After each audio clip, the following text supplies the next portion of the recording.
Just Americans. It's everybody I talk to, they wonder, how did American democracy get to this state? You know, I've been in Asia for a lot of these elections going on. I've been around the world for others, and everyone seems to be somewhat bitter and contentious, but nobody's ever seen anything quite like this, where all the norms are tossed out the window. Every week there's a new scandal. I mean, who would have thought? We're not even talking about the fact that Trump didn't pay taxes anymore, because that story's old history now, because so many other things have happened in the interim. And it used to be that people looked at American democracy as, you know, good or bad. It was something that they actually looked forward to. You know, people really got engaged 4 years ago during the 2012 election, or in 2008. The world was really watching this spectacle, but this time people are kind of just appalled and wondering what happened. And let's talk about what's at stake in the event of a Trump presidency. I mean, he has been very vocal, tough on trade, about an America first type of approach to foreign policy. If he does indeed become the next president of the United States, what does it mean for Asia? Well, Asia probably would be affected as much as anybody, except perhaps Mexico. He has already said he's going to put a whopping 45% tariff on goods coming in from China. He's going to start a trade war, basically, with China, which would have ripple effects all across the region.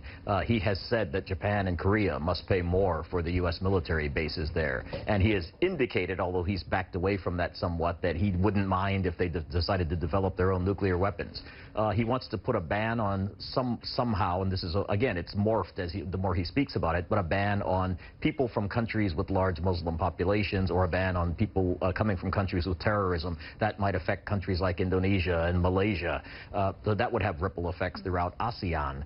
You know, everything he talks about, you know, it really would have a huge impact on ASEAN, on Asia, on the China relationship. And the more he does this America First policy, which means pulling back, the more that means China will be able to get a big footprint into Asia. And in the event of victory for Hillary Clinton, would that necessarily mean continuity or more of the same in terms of relations between the U.S. and Asia? Well, it'll mean more continuity from the Obama administration, because she was the first-term Secretary of State. I think Asia would get a high priority because people forget she was the architect of the pivot, the whole strategy of pivoting to Asia, so she knows Asia.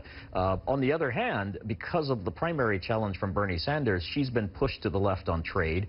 She was sort of for the Trans-Pacific Partnership before she was against it, and so now it'll be interesting to see how she gets out of this verbal box. Does she try to renegotiate it? And a lot of the countries, like Japan, have said there is no renegotiation. It is what it is.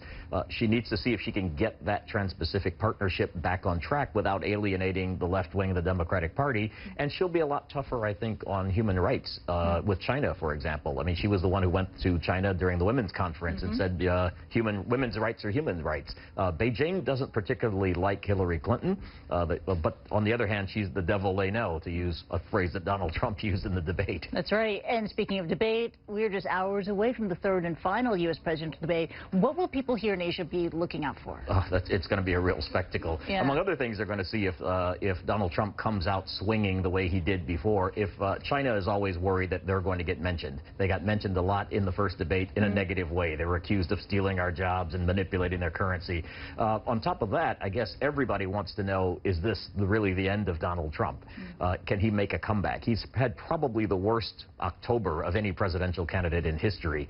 And so people want to really see, you know, does this guy have a chance of coming back, or is Hillary Clinton going to be measuring the drapes in the Oval Office after this, which is a good possibility after this debate. For Hillary, people are going to see, is she going to go high? Is she going to try to go for a overarching national message to try to really just run up her victory, or is she going to respond tit for tat for any attacks that come her way? So it's going to be a fascinating spectacle. We get to watch it here in the morning in Asia, so we can have our coffee and breakfast and watch this show going on, and it will be a fascinating show. The last debate, last chance to change the trajectory of this race before voting starts.